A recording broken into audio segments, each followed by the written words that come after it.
everybody, my name is Allie-Kat and here I'm in Madrone Woods with Marin Archery, and today in this video I'm going to show you how to assemble a bow and how to aim and fire. So let's get started.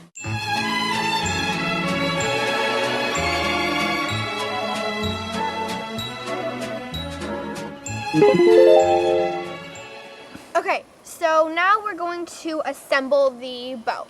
So we have 4 pieces here. This is the string, these are the 2 limbs, and this is the base. This is the part that you're actually going to be holding when you draw back. So, as you can see, they have these little plastic or metal or whatever. Are these metal? Okay, so again, align the limb and take the bolt and place it into the grommet and twist. Okay, now that you've assembled the limbs, it's time to string the bow.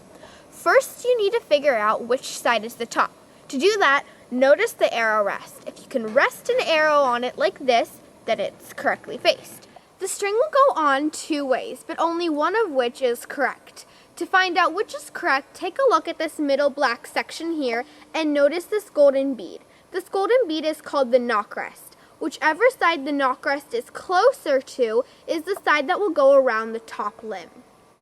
Take the loop and slide it about 1/3 of the way down the top limb. Then gently flip over the bow. Now, take the bottom loop and slide it into the groove of the bottom limb. Make sure it also goes onto this groove on the side here. Make sure you keep the string taut or tight as you slowly flip it over. Also make sure that the string doesn't go onto the other side, because if it does, you can get a twisted limb. Now this is the hard part. You might have to have someone stronger than you help you with this.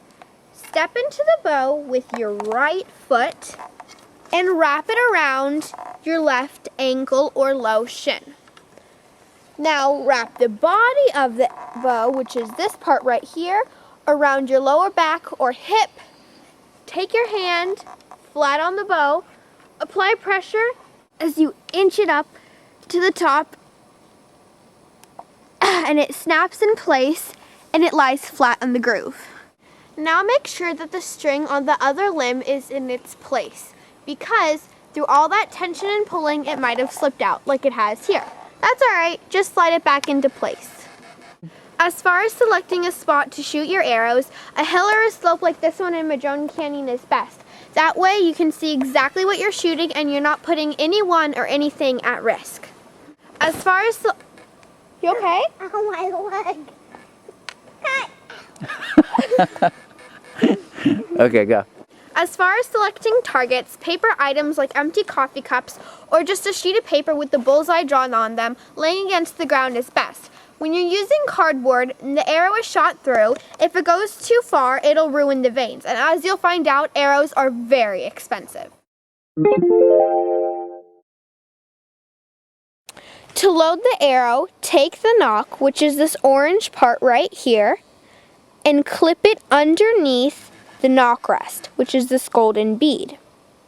Now, if you were to clip it like this, when it shot off the bow, the black vein would hit the side of the bow and the vein would come off.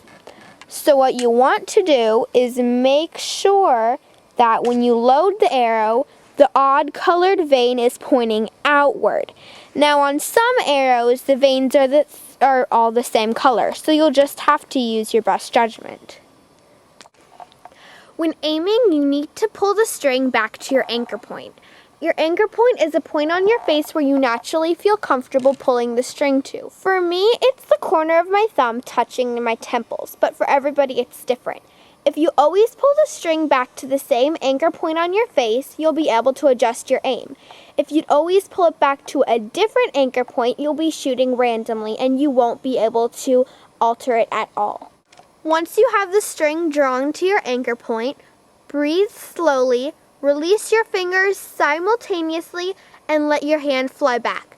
The more theatrical you make it look, the straighter your arrow will go because you're actually thinking about releasing it, which is extremely overlooked.